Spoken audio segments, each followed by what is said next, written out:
साथियों नमस्कार, मैं Rajan Kumar news point of view से आपका स्वागत है हमारे नियमित कार्यक्रम सियासत की टेढ़ी चाल में। आज हम बात करेंगे नरोत्तम मिश्रा की, जो कि मध्य प्रदेश के गृह मंत्री हैं और दतिया से विधायक हैं। नरोत्तम मिश्रा को खुद के प्रचार प्रसार में बड़ा ही आनंद आता है और वो हमेशा चर्चा में बने रहते हैं। नरोत्तम मिश्रा विपक्ष को भी बहुत छीलते रहते हैं, खासकर दिग्विजय सिंह को और कमलनाथ को।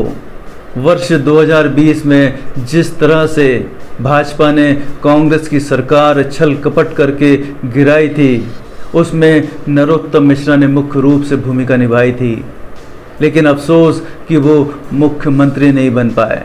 नरोत्तम मिश्रा अपने बयानों से खुद को हमेशा चर्चा में बनाए रखने की कोशिश करते हैं। फिल्मों की समीक्षा करना उनको बहुत भाता है। पठान फिल्म की हीरोइन दीपिका पादुकोण की बिकनी की समीक्षा आप उनके मुंह से सुनिए। उन्होंने पठान फिल्म को बैन करने की धमकी तक दे डाली थी। मैं दर्शकों से पूछना चाहता हूं कि ये टुकड़े टुकड़े गैंग किस बला का नाम है? गाने में प्रयुक्त की गई वेशभूषा प्रथम दृष्टया बेहद आपत्तिजनक है। साफ दिख रहा है कि दूषित मानसिकता के कारण ये फिल्माया गया गाना है। वैसे भी दीपिका पादुकोण जी टुकड़े टुकड़े गैंग की समर्थक रही हैं, जेएनयू वाले। उसमें मैं ये निवेदन करूंगा कि इसके दृश्यों को ठीक करें, वेशभूषा को ठीक करें, अन्यथा मध्य प्रदेश में इस फिल्म को अनुमति दी जाए या न दी जाए, ये विचारणीय प्रश्न होगा। मध्य प्रदेश के गृह मंत्री नरोत्तम मिश्रा हिंदू रीति रिवाजों पर और परंपराओं पर आमिर खान को न बोलने की नसीहत देते हुए नजर आते हैं। वो एक विज्ञापन था और आमिर खान से डायलॉग बुलवाए गए थे जो कि स्क्रिप्टेड थे। वो आमिर खान के विचार नहीं थे। अब ये कौन समझाए मंत्री जी को? कदम कौन रखेगा? इस घर में नया कौन है? नया तो मैं ही हूँ, मतलब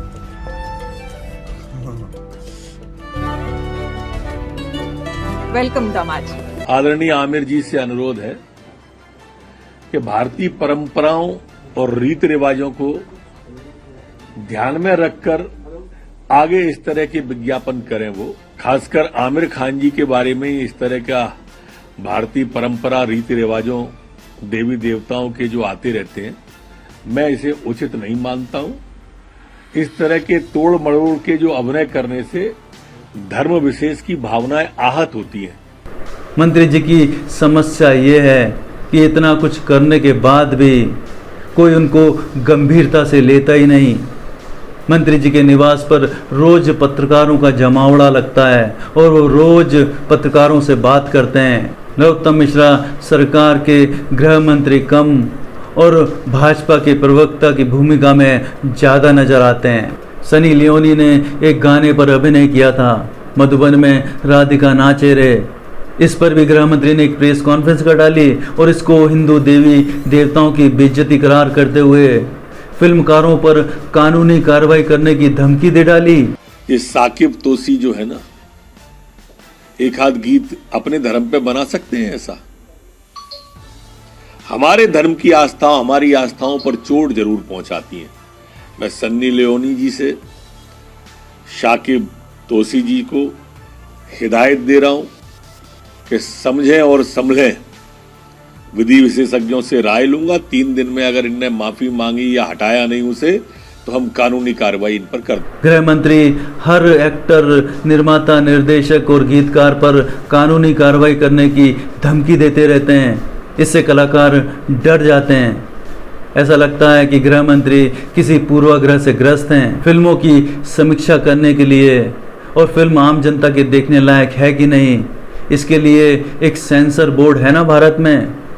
क्या सेंसर बोर्ड की कोई अहमियत नहीं है गृह मंत्री की नज़रों में? आदि पुरुष का जब टीजर आया था तो मध्य प्रदेश के गृह मंत्री भड़क गए थे और आज तक को दिए एक इंटरव्यू में उन्होंने हनुमान जी के वस्त्रों पर विरोध जताया था।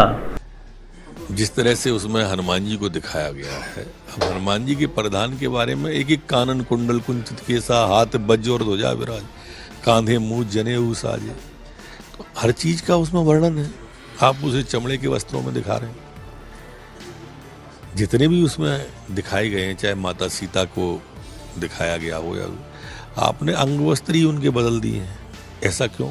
और आज जबकि पूरे देश में हनुमान जी द्वारा बोले गए टपोरी संवादों पर और सीता माता के वस्त्रों पर विरोध की लहर है, तब गृह मंत्री नरोत्तम मिश्रा क्यों चुप हैं? क्या इसलिए चुप हैं कि प्रधानमंत्री ने उनको चुप करा दिया है? नहीं, ऐसा नहीं है। नरोत्तम मिश्रा की चुप्पी यह कह रही है कि हिंदुओं की भावनाओं को ठेस पहुँचे ही नहीं। नरोत्तम मिश्रा जी को न कभी हिंदू की भावनाओं से कोई मतलब था और ना है। उनको मतलब था शाहरुख खान के मुसलमान होने से, उनको समस्या थी दीपिका पादुकोण के JNU जाने से, उनको समस्या थी आमिर खान के मुस्लिम होने से। आदि पुरुष में हिंदू देवी देवताओं का अपमान भाजपा के कट्टर चाटुकार मनोज मुंतशिर शुक्ला ने की है, और फिल्म के निर्माता निर्देशक भी कोई मुसलमान नहीं है। तो गृह मंत्री ने सोचा होगा कि क्या फ़ायदा है विरोध करने में। गृह मंत्री का सोचना होगा कि अगर हिंदू को तकलीफ हुई है तो होने दो, हिंदू जाएगा कहाँ? गंगा जमुना स्कूल और भोपाल में हुए धर्मांतरण का विवाद और बुलडोजर सब ठीक कर देगा। गृह मंत्री को धर्मांतरण के विवाद को राजनीतिक तूल देने के बजाय ये सोचना होगा कि धर्मांतरण हो क्यों रहा है, और खासकर हिंदू ही धर्मांतरण के कुचक्र में कैसे फंस रहे हैं। दूसरे धर्मों में ऐसा क्यों नहीं हो रहा है? ऐसा इसलिए हो रहा है कि चाहे वो सिख धर्म हो, चाहे मुस्लिम हो, चाहे ईसाई हो, उनकी शक्ति का केंद्र एक ही है। लेकिन हिंदू का शक्तियों का केंद्र सैकड़ों देवी देवताओं में बटा हुआ है। और अजीब बात यह है कि हिंदू जाति के आधार पर ही ऊंच नीच में बटा हुआ है। हिंदू दलित और नीची जाति के लोग ऊंची जाति के लोगों के द्वारा शोषण के शिकार हैं, और यही कारण है कि नीची जाति के लोग दलित वर्ग धर्म परिवर्तन के लिए राजी हो जाते हैं। शर्म की बात यह है कि बड़ी बड़ी बातें करने वाले गृह मंत्री का मध्य प्रदेश बच्चियों के यौन शोषण के मामले में देश में पहले नंबर पर है। प्रदेश में मॉब लिंचिंग की घटनाएं भी हुई हैं। लल्लन टॉप को दिए एक इंटरव्यू में जब लल्लन टॉप ने बेबाकी से सवाल किए तो डॉक्टर नरोत्तम मिश्रा असहज नजर आए। एक सवाल के जवाब में मॉब लिंचिंग को क्रिया की प्रतिक्रिया बताते हुए सवाल से भागते नजर आए। आप भी सुनिए। मॉब लिंचिंग को लेकर क्या सोचते हैं मंत्री जी आप? ये सही है, गलत है? क्या मॉब लिंचिंग, भीड़ के द्वारा किसी को पीट पीट के मार डालना? नहीं, सभी उसको गलत कहेंगे। मध्य प्रदेश में इस तरह की बहुत घटनाएं आई हैं। कोई घटना नहीं है, बताओ एक 2-4 महीने की हो तो। अप्रैल 2023 खंडवा में एक व्यक्ति को पीट पीट के मार डाला जाता है। अगस्त 2022 सिवनी में गो तस्करी के आरोप में गोरक्षक एक व्यक्ति को पीट पीट कर मार डालते हैं। सिवनी में मई 2022 लेकिन 2 गौंड आदिवासियों मिल सब वही हमारे ही लोग लगे होंगे। मैंने एक बार भी नहीं कहा आपके लोग, मैंने ये कहा होम मिनिस्टर जी कि प्रदेश में मॉब लिंचिंग की घटनाएं हो रही हैं। आपने उदाहरण मांगा, मैंने गिना दिया। ये एक भी नहीं है इस तरह का, जिस तरह के प्रस्तुत किया गया है वैसा नहीं है ये मॉब लिंचिंग नहीं थी। नहीं, क्या था? ये घटना थी, क्रिया की प्रतिक्रिया थी ये। और इस प्रतिक्रिया पे क्या सोचते हैं गृह मंत्री? धर्मांतरण की समस्या हो या धार्मिक उन्माद हो या बच्चियों के साथ यौन शोषण जैसा घिनौना अपराध हो, गृह मंत्री की प्राथमिकता ये होनी चाहिए कि समाज से नफरत और अपराध को जड़ से मिटाने के बारे में सोचें। परंतु इसके उलट मध्य प्रदेश के गृह मंत्री धर्म आधारित नफरत बढ़ाने वाले बयान देते रहते हैं। उनकी विवशता ये है कि अगर वो समस्या को जड़ से ख़त्म कर देंगे तो उनकी राजनीति की दुकानदारी कैसे चलेगी। ऐसे ही हिंदू मुस्लिम के बीच नफरत बनी रहे, ये भाजपा की सियासत विवशता है। नमस्कार।